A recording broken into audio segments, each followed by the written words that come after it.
Could guilt be a crueler prison than the heaviest chains? For Moses, the answer was a chilling silence, echoing across the vast deserts of Midian, where every gust of wind seemed to whisper the name of the man he'd killed. He could smell the pungent scent of hot sand, feel the rough rocks under his feet, but the reality of his exile was just a veil over an relentless memory. The scorching midday sun, the same sun that warmed distant Egypt, seemed to burn not just his skin but the vivid image projected in his mind. The whip, the scream, the blind fury that consumed him, transforming him from prince to murderer in one brutal instant of uncontrollable violence. He hadn't been a hero. He'd been a monster that day, and the weight of that act crushed him, even after so many years. The scene replayed, relentless, young, strong, yet trembling hands clutching the Egyptian foreman's throat. The dry snap that followed, the inert body collapsing onto the blood-stained sand. A shiver ran down his spine, colder than the desert's night dew. Moses staggered, his staff nearly slipping from his grasp, his eyes fixed on an invisible point on the horizon, where Egypt, his past and his crime, merged into a haze of remorse. He awoke with a start, his body covered in a cold sweat, despite the biting breeze that signaled dusk. The sheep grazed in an almost sacred silence around him, oblivious to the storm raging within.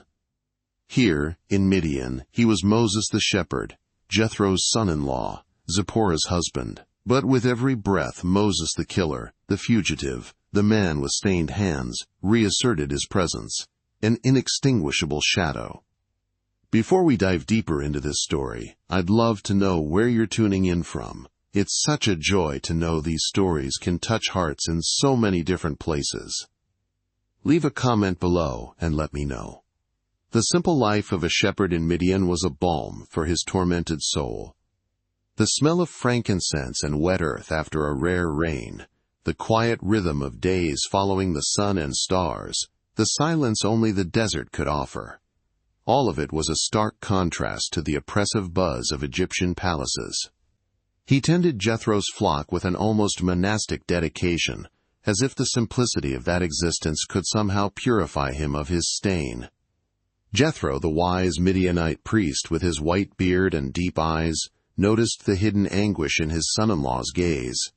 His advice was subtle, woven into ancient Midianite tales about gods who chose broken men, flawed men, for grand purposes. "The greatest vessels, my son," he once said, his voice deep and calm, "are those forged in fire and mended with patience. They know pain, and because of it, compassion." Moses listened, the seed of those words settling in his parched heart, but the conviction of his own unworthiness was a century-old oak, tough to uproot. It was a day like any other when the most stubborn sheep in the flock, a soft-fleeced, rebellious little lamb, wandered off, perhaps drawn by greener foliage at the foot of Mount Horeb. Moses sighed, grabbed his staff, and followed its trail, the sun already beginning to set, painting the sky in shades of orange and purple. He didn't know it, but that day wouldn't be like the others. He was about to witness something that would change the course of his life and the destiny of a nation. The lamb was there, near a clump of dry, twisted bushes. As he approached, a strange, intense glow caught his eye. It was a bush, but unlike anything he'd ever seen. Orange and red flames danced among the branches, yet the plant wasn't consumed. Not a single twig turned to ash or smoke. The heat was noticeable but not scorching. It was a sacred heat that seized the soul before even touching the skin, a mystery that defied all logic he knew. Curiosity overcame his initial dread. He took a step forward, then another, mesmerized by the sight, and then the voice erupted from the fire.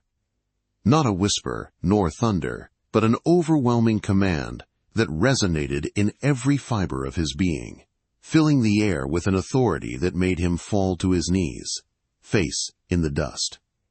"Moses, Moses, do not come any closer. Take off your sandals, for the place where you are standing is holy ground." That sound, the sound of the God of his fathers, was anything but gentle.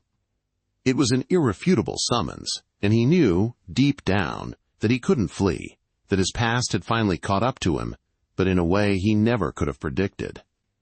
Now get ready to discover the incredible journey of someone who, with courage and vulnerability, overcame unimaginable challenges amidst pain and uncertainty. You'll learn how self-compassion and recognizing your own limits can be applied to your own life to face moments of crisis and triumph.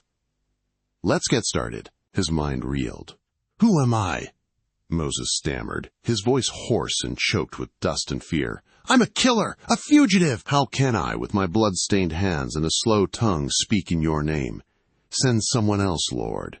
Someone worthy, someone pure." The words poured out, desperate, like water gushing from a cracked desert rock. He felt the weight of every year of his flight, every night of sleep interrupted by nightmares, every invisible scar on his soul. The voice, however, showed no impatience. On the contrary, its intensity seemed to grow, penetrating Moses's very essence. "I will be with you," the bush resonated, and in every syllable there was an irrefutable promise and a challenge. "I am sending you, and this will be the proof. When you bring my people out of Egypt, you will worship me on this mountain." There was no room for negotiation, for the cowardice that still assailed him. The voice didn't see his bloody past as an obstacle, but perhaps, in some terrible way, as part of the path. Still stunned, Moses returned to Midian, his staff feeling heavier in his hands. Zipporah greeted him with a worried look, sensing the change in her husband, the gravity that now hung over him. Jethro, however, seemed to already know, his wise eyes fixed on the distance, as if he too could see the invisible fire of Horeb. That call, once an intimate secret between Moses and his God, would soon become the destiny of an entire nation.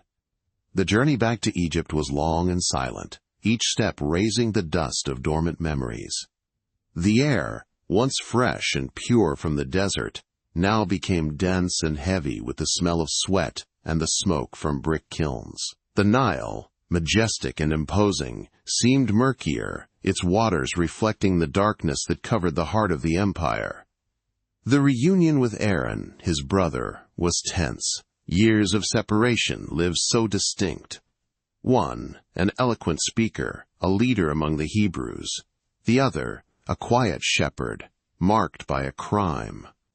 Aaron saw him as the lost prince, the Pharaoh's son, who once rebelled. But Moses saw himself as an impostor, a wolf in sheep's clothing, a killer carrying a message of redemption.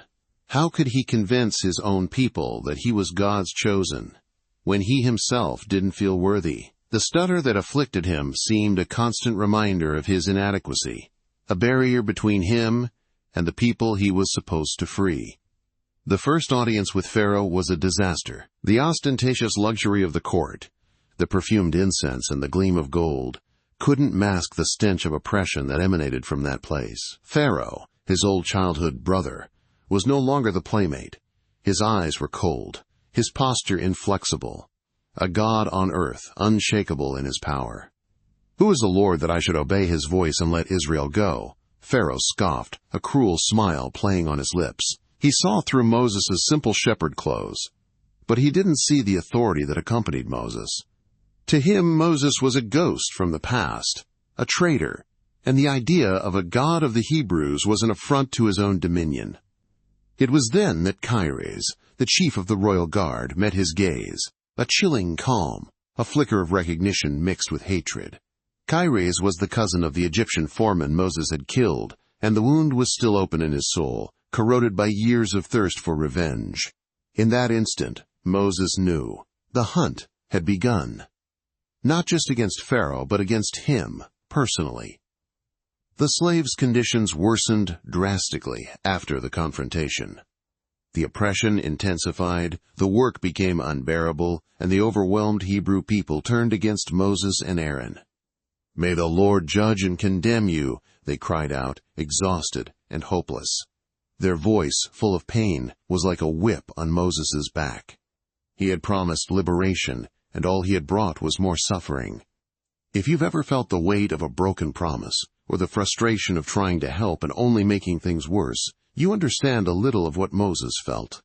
It's in these moments that faith is tested, when everything seems to crumble. Share in the comments. What was the hardest moment your faith was put to the test?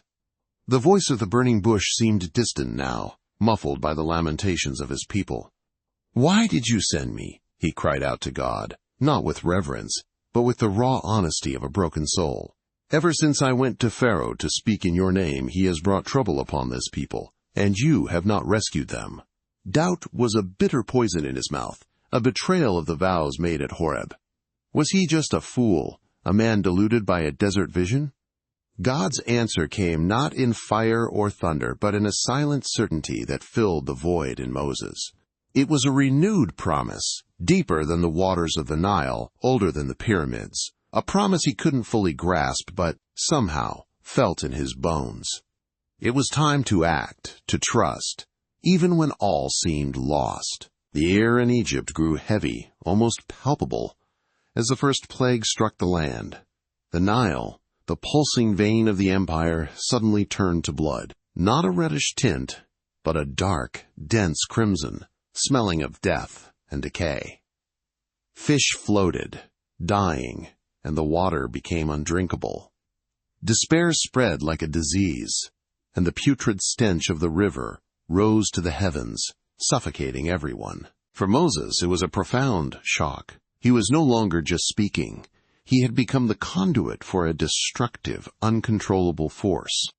The power emanating from him wasn't his, but it was real, tangible, terrifying.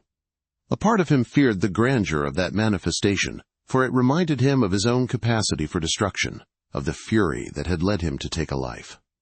There was no joy in his eyes, only the somber realization that the path back was closed. Pharaoh, however, remained inflexible, his heart harder than stone. His magicians, with tricks and illusions, tried to mimic the feat, but the Nile continued to gush blood. The Egyptian court shrank in terror, but Pharaoh's pride was an impenetrable fortress.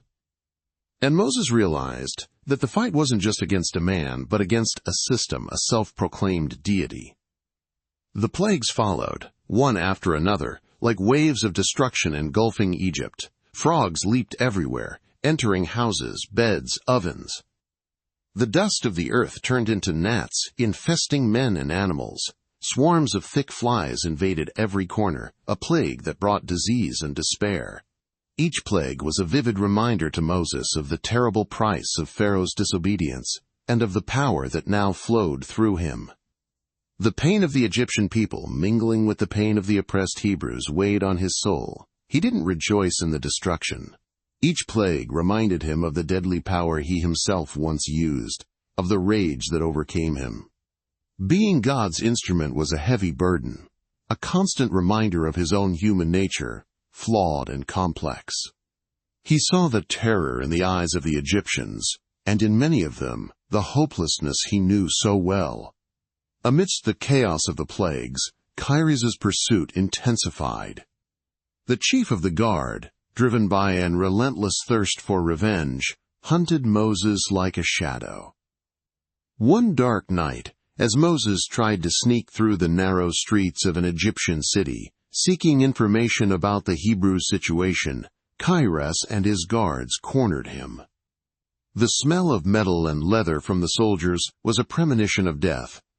Moses, who had been a prince and now was a shepherd, didn't resort to a warrior's strength. Instead, he used the cunning he'd learned in Midian. He knew the secret passages, the shadows, the tricks for shaking off animals in the desert. With a quick, unexpected move, he flung a bag of sand into Ker's eyes, blinding him momentarily. Chaos erupted among the guards, and Moses managed to escape, his heart pounding, his breath caught in his throat. The ninth plague, darkness, plunged Egypt into a shroud so dense it could be felt. For 3 days, no one saw another's face. The silence was terrifying, broken only by murmurs of dread. Pharaoh, blind in his stubbornness, finally exploded. He summoned Moses one last time, his furious voice echoing in the darkness. "Get out of my sight. Make sure you never see my face again, for on the day you see it, "You will die." Moses, his voice choked with exhaustion and pain, replied, "You have spoken correctly. I will never see your face again."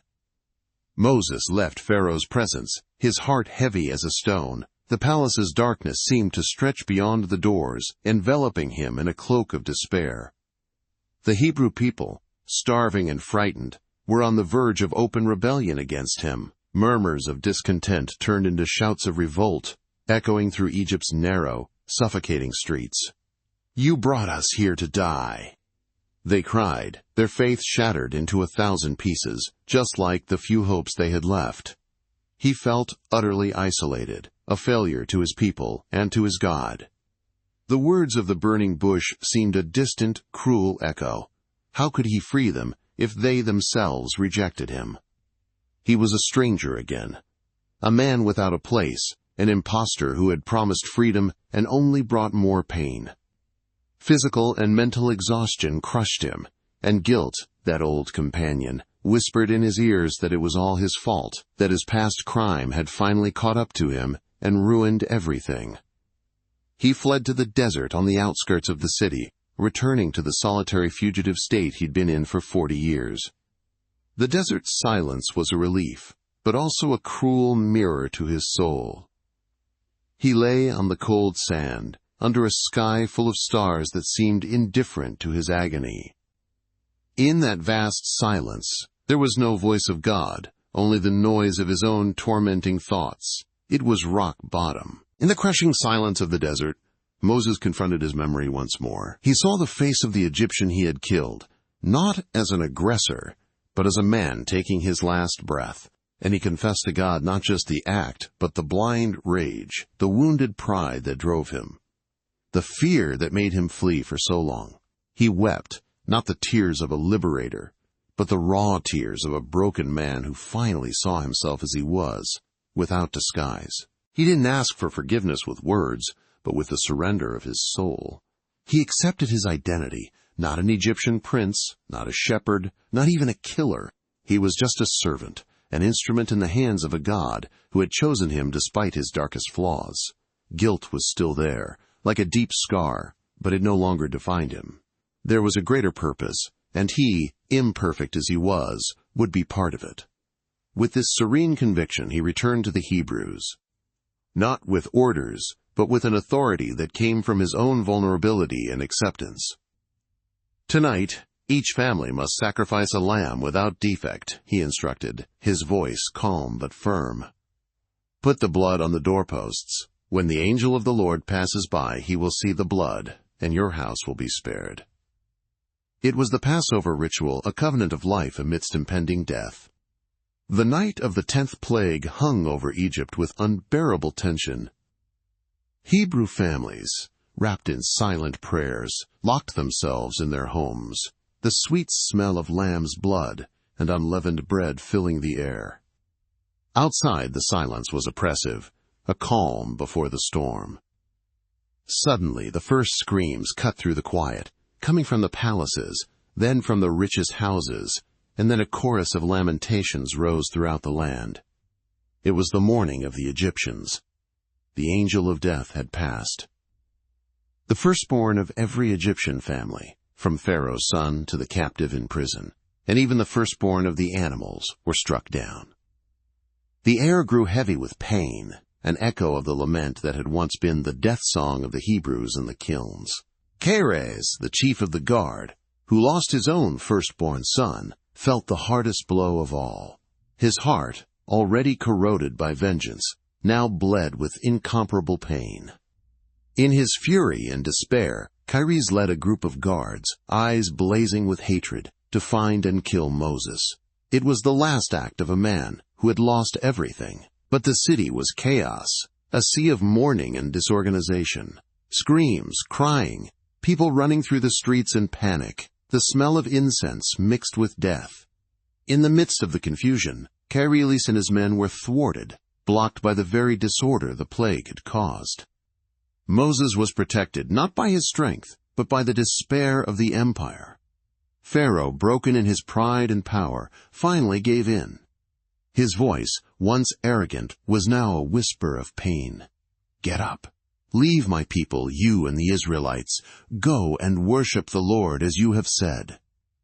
The order came amidst tears and deep mourning. The Exodus began, not a noisy celebration, but a silent, somber march, an exhausted and frightened people leaving behind a land marked by death and liberation. Hope began to bloom, timid but real, in the hearts of the Hebrews. Years passed, and the desert journey was marked by trials, miracles, and harsh lessons. Moses, the shepherd-turned-killer, had become the leader, the lawmaker, the man who spoke face-to-face with God. He wasn't perfect, and the marks of his past still existed, but guilt no longer defined him. The voice of the burning bush had planted a seed, and in the desert it had blossomed. Moses stood atop Mount Sinai, the tablets of the law heavy in his hands.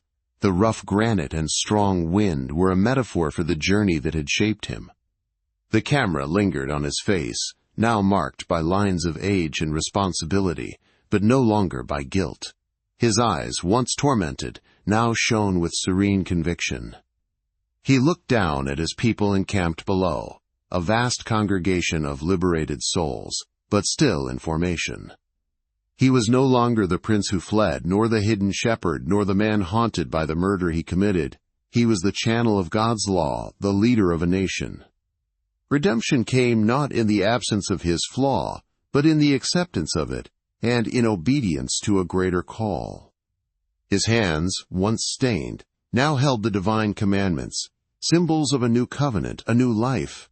He had completed his journey from killer to lawmaker, from fugitive to liberator. The story of Moses, the flawed man who became a giant of faith, echoes the promise that even the most rejected can be validated and used by God for unimaginable purposes.